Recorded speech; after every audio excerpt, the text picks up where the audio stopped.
Pentecostal churches back the Christian Nation Declaration. National Fraud and Anti-Corruption Office struggles. And Daru town roads unworthy for public transport. This is National EMTV News with Helen Seah. Good evening and thanks for joining us for Monday's news. Leaders of Christian denominations and ministries of the evangelical parachurches and Pentecostals in Papua New Guinea held a media conference today making known their stance on the proposal for PNG to be declared a Christian nation constitutionally. They are supporting the government's move to declare PNG a Christian nation, which, by the way, is contrary to other churches, including the Catholic Church. The church leaders say they are not against other religions or church groups who practice their various belief systems in PNG. However, the declaration needs to be made clear in the main part of the country's constitution rather than just having it in the preamble. They gave examples on Samoa and some African nations who have done the same, declaring their nations constitutionally as Christian. To declare PNG as a Christian nation gives God prominence. In other words, we don't just believe, we don't just preach, and we don't just express it, but that prominence is found in our Mama Law, that God of Abraham, Isaac, and Jacob is the God of Papua New Guinea. And that's the prominence that we believe and we stand for, that is God that we believe in must take and rightfully take in the Mama Law of Papua New Guinea. Representing over 3 million Christians in PNG, the church leaders said this is also part of the prophetic move of God based on what the Bible says. We stand in agreement and give our full support to this move by the government to declare Papua New Guinea as a Christian nation. We believe that this is not to marginalize or discriminate against other religions in the country. We can still coexist in harmony as we have always done. This we see is a declaration of our identity as a nation. And with that, we don't want to leave something vacant so that our children come behind, look for place, look for shelter. So this is declared that this nation is a Christian nation and they can belong. And from there, and later, someone will come later, they will continue. We really support this move by the government of the day. We are all for it, and there are a lot of reasons why we are supporting this. Some would argue that it has already been stated in the preamble, which I agree with my senior and the chairman. Preamble does not hold weight. It is unjustifiable. So that can be. So we can never argue on that one. We need to change this one and put right into our constitution.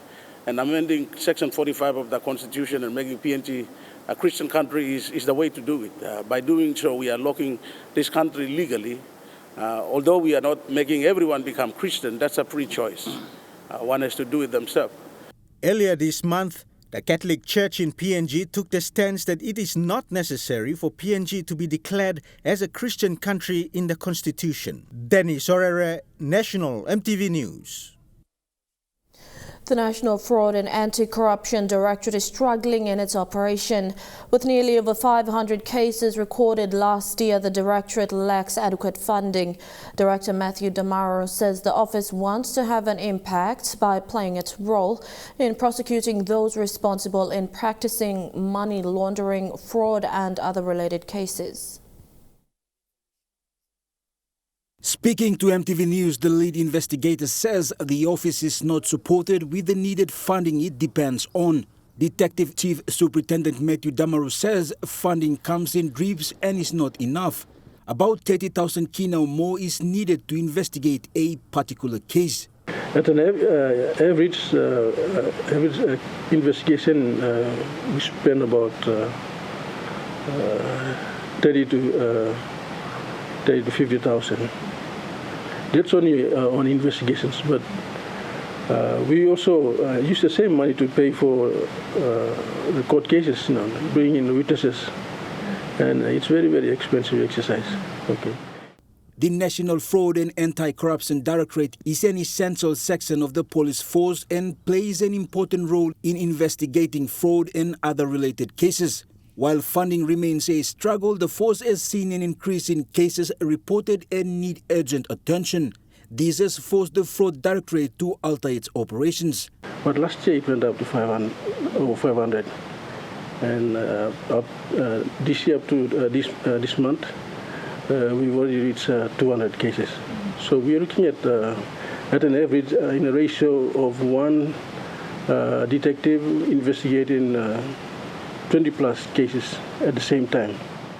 The Fraud Directorate is not the only police section that needs financial attention. Others also fall in the same group, and hopefully all that is covered in the Constabulary's new corporate plan. For the lead investigator, the Directorate wants to make an impact and fight corruption in the country. We would like to have an impact in fighting corruption in Papua New Guinea, but with the level of funding, it is impossible.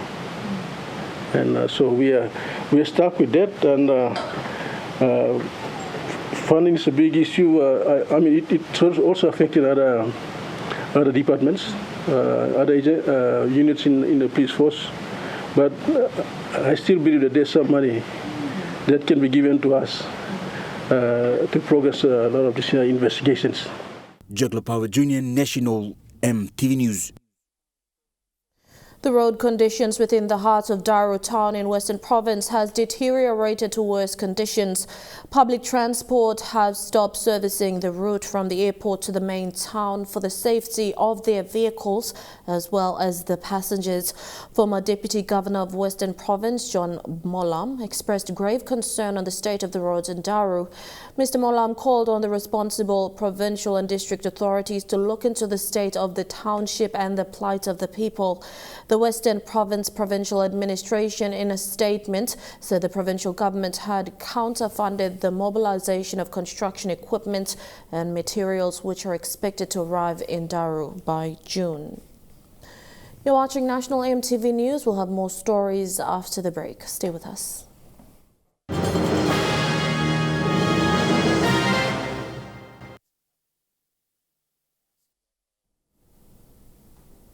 Welcome back to the news. Policemen and women in NCD have been urged to ensure the Mosby Northwest by-election is successfully completed. Today, over 300 police personnel gathered for a small ceremony by the NCD command. NCD Metropolitan Superintendent Chief Inspector Gideon Ikumu urged police officers to carry out their duty and serve with undue influence. Nearly 300 police officers in NCD gathered at 5 Mile for a parade to kickstart police operations for the Mosby Northwest by-election. These men and women will be engaged to ensure voting and counting of the by-election is carried out without delay and trouble. So you are not new. So let's do it properly, huh? Members, make sure this election is working good. Low side long you long provide security. Voting for the by-election is set for Wednesday, the 2nd of June. For the men and women in blue, they have been tasked to perform their duties without fear or favor. The command was to ensure the environment is safe and secure for all to exercise their democratic rights.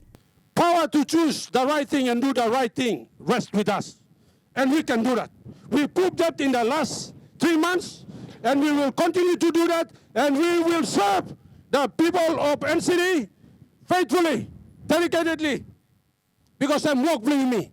The public in NCD, especially in the Northwest electorate, has been requested to cooperate with police to ensure free and fair election is carried out by authorities. Are we going to deliver a safe and secure environment where the people of Northwest will exercise their democratic rights to vote? Are we going to do that for this election? Are we going to do that? Thank you. Jagla Power Jr., National EMTV News. In launching various infrastructure-related projects in his district last week, Rigo MP Lekwa Gore visited Tagana and Gabone villages. During the visits last Thursday, MP Gore launched school classroom projects at Tagana Elementary and Primary School and also launched school infrastructure and a community water project at Gabone. Education is one of the Rigo District Development Authority's priorities in its 5-year development plan. Rigo MP Lekwa Gure, in visiting Tagana Elementary and Primary School last Thursday, wanted to fulfill his promise made to the school during his election campaign in 2017, which was to have a classroom built for the school. And the school was appreciative of the project launching given the school's remote location. There you go.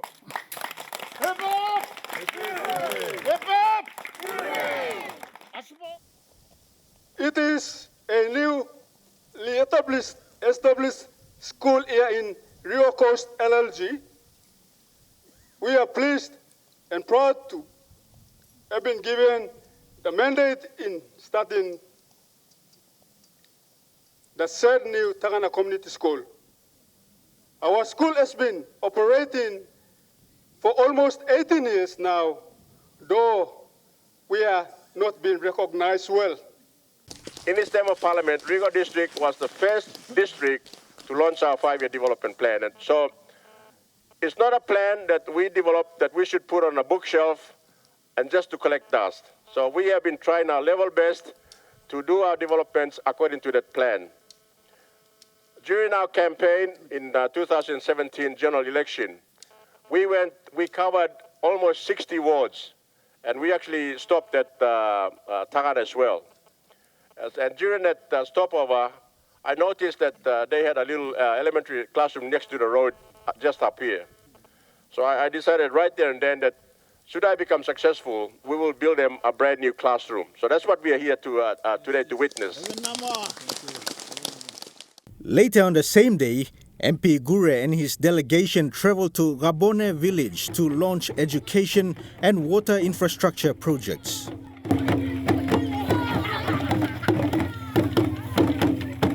Better infrastructure will promote students' ability level as they settle in a more conducive learning environment. Therefore, this infrastructure will definitely raise the standard of teaching and learning to the next level. Do the groundbreaking ceremony for a double classroom and teacher's house development at St. Patrick's Primary School at Gabone Village. But not only that, but at the same time, we are also here to also launch the Gabone water project upgrade as well. So in a way, we are doing a launching for two projects, education infrastructure development as well as your water system upgrade as well. According to MP Gure, Rigo District was among the first districts to submit their 5-year development plan for funding purposes. Danny Sorere, National EMTV News. 28 students graduated from the Kundiawa College of Nursing over the weekend. Higher Education Minister Wesley Ramina was there to officiate the graduation along with other parliamentarians. He applauded the graduates for their perseverance over the past 3 years as the institution is new and there have been a lot of challenges. The Dehurst Minister also announced that some public colleges and institutions will be transferred by the end of June 2021 from the Department of Education to the Department of Higher Education, Research, Science and Technology. This is a significant step to attain good governance, build good relationships with industries, and above all, respond to medium-term development plans and Vision 2050. Over 50 women have graduated recently in Jiwaka Province with certificates to involve in small and medium enterprise activities. The SME Corporation conducted 2 weeks of intense financial literacy training to the Kowi Women Association in Anglimp, South Wagi Electorate. Most of these women have never completed a formal education in their life. A total of 65 participants were given the startup business training by SME Corporation to be financial literate so that they can involve in SME activities and have access to available funding. This training is recognized by the International Labour Organization and is currently being offered worldwide. They will be able to research and plan business ideas, identify customers and market demand, and create mechanisms. It is a financial literacy training where they learn to manage their expenses by having a savings culture.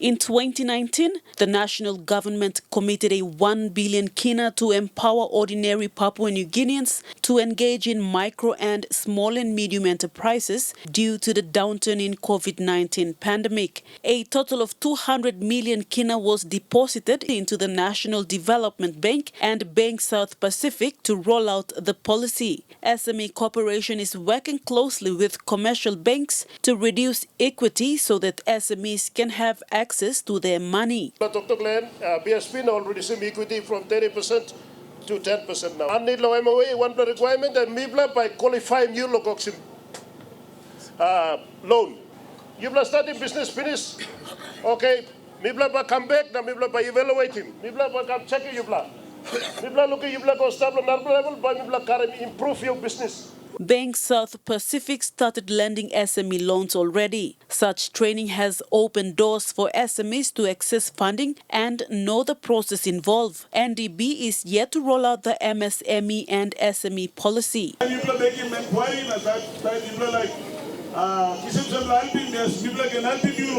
Process. Step by step, people guiding people, helping people, showing road, you not BSP commercial banks.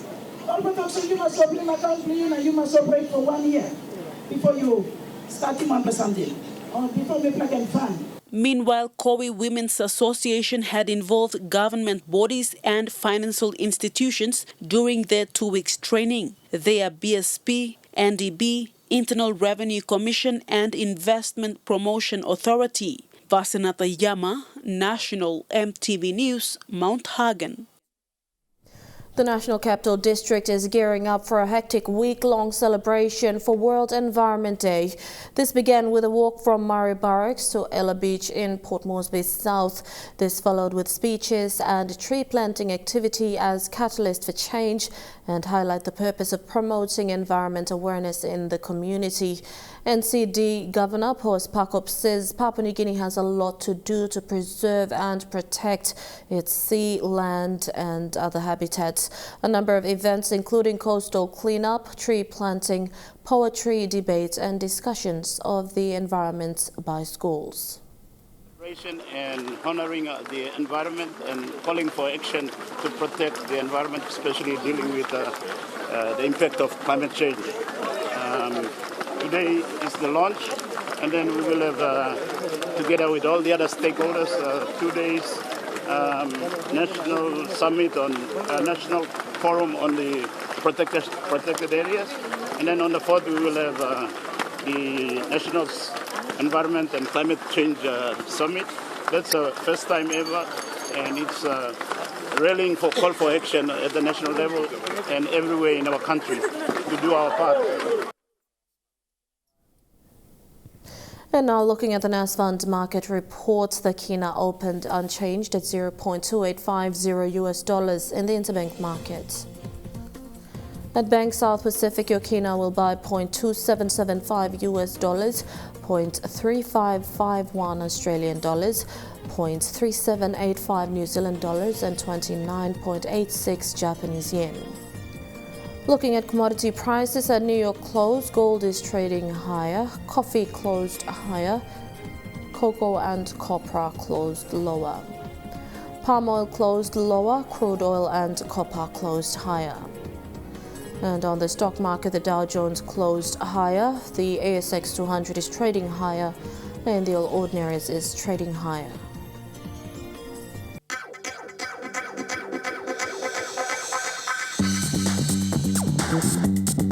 Trukai Sports.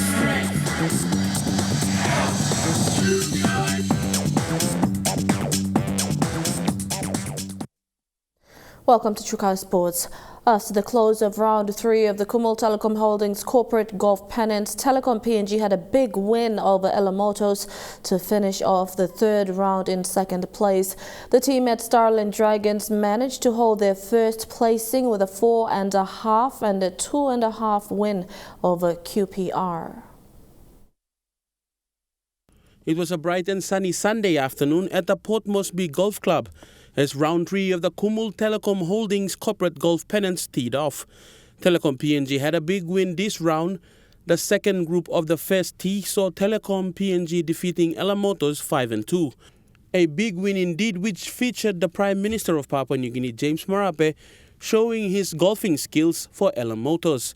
A big win against the fourth place side. Marape was given a gift by KTH and was appreciative of the gesture. He was happy with the turnout, mentioning that the country can socialize amid a global pandemic, learning how to cope with the challenges. To my team in Elamotos, we'll come back bigger and better next time. And thank you, Telecom, for the hospitality in hosting these games. We look forward to such social events going on into the future. Life is not bad, COVID-19, but we live with COVID-19. And we live through these sort of events, so golf is one way of ensuring that we come out, exercise, socialize, and ensure we smile through the storms. But thank you very much. I lost today, but as I said, I'm smiling through the storms. It was a competitive outing for the teams that took part, with DHL winners 4.5, 2.5 over East West Transport, finishing 7th. BSP 4.5 and 2.5 winners over Modern Oil, finishing 3rd, while Starland Dragons managed to hold on their first placing with a 4.5, 2.5 win over QPR. 7th place is DHL with 9.5 points. 6th place is Modern Oil with 11.5 points. 5th place is Aeon with 14 points. 4th place is Elamotos with 15 points. 3rd place is BSP with 16 points. Running second is Kumul Telecom Holdings with 19 points. And on top of the leaderboard is Starland Dragons with 20 points. Freli Sukina, Trukai Sports. The organisers behind the formation of the Kagua Woodmen Rugby League Club wish to use sport as a platform to promote peace and development amongst its people in the Southern Highlands, whilst forging closer relations within the Kagua community living in the nation's capital. The Kagua Woodmen will be participating in the Port Moresby Rugby League competition, allowing for any potential talent to be exposed to the competitive town matches. The people of Kagua in the Southern Highlands province living in the nation's capital now have a team to put their support behind, with the side taking part in the Port Moresby Rugby League competition. The Kagua Woodmen have been established as a vocal point for the Kagua community to rally behind, while also providing a pathway for any potential rugby league talents from the area. Using sport as a uniting factor to drive positive messages of development at the personal and community level. Port Moresby off-season rugby league. Today. With Nakia coming on board, supporting the team with new jerseys, the Kagua Woodmen are set to take to the field. First motive Muslim youth kind of same. Like motive like produce him. Rugby league stars play me or plan the yambla magi play me no got team so no got overflow play rugby. That's why I just find him team run or nothing so. Mi got kind of some interest lo racing all young upcoming rugby league representative or district blah. That's why mi come up with la. Whether you Kagua mix or you want la mate lista la Kagua rabe, you want la blood connection link lo Kagua rabe, you part of the team. Welcome on board. Number two dream blah and bomb blah like pomim unity. Pomim unity na you miss our you meet kokam. You miss our number in you miss to look saver you meet. Through unity, the peace by staff, love by staff. Unity, we stand. Divide, we fall. Lord, ila ragbilik sol by unite him, you me. Lord, good blessing down below me. Na good blessing down me. You me straight him, you me yet. You me discipline. You me discipline, you me yet. You me stop one time, you me unite, you me discipline. By you moving ragbilik go forward, country go forward. Let me thank the Managing Director of Nakia, Mr. Joel Alu, for coming on board during this very, very difficult time where, most of the teams and, finding very hard to get sponsors. And for Nakia and his management to come on board to sponsor the woodman team is a great news to all of us. I call upon all the other Kagweravis to come on board like this, help us to push for this cause. So all walks of life, we all come from different parts of Kagweravi. Kagweravi is known for its tribal warfare and misplacing and displacing of our people. By doing this and people coming together, we're already a unified force. And we can bring the message of hope into our community when we go home and do our awarenesses and all these things. And I want to make sure that this team will be a brainchild where we'll go out doing awareness in our communities and bringing message of hope into our people's life, bringing rugby league into the remote parts of our electorate so that people can change their lives and learn from us. Put away the illicit activities like going into drug, getting homebrew, into trouble fighting, all these things. Huxley Lovai, Chukai Sports. And that story wraps up Chukai Sports with the details after the break. Chukai Sports.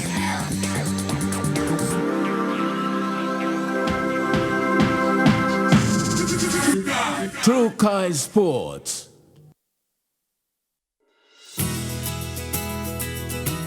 This weather update is proudly brought to you by MoneyPlus, with you always.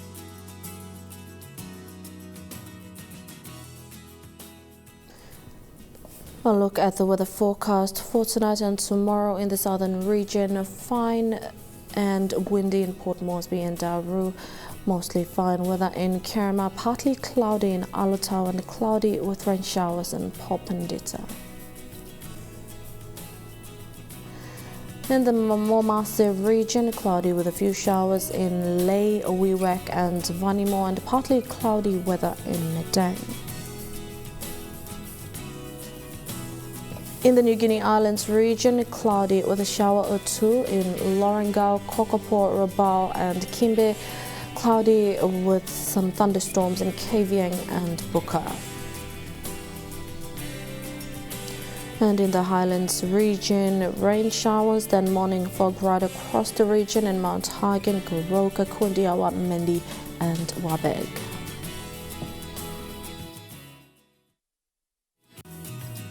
The weather update was proudly brought to you by MoneyPlus, with you always.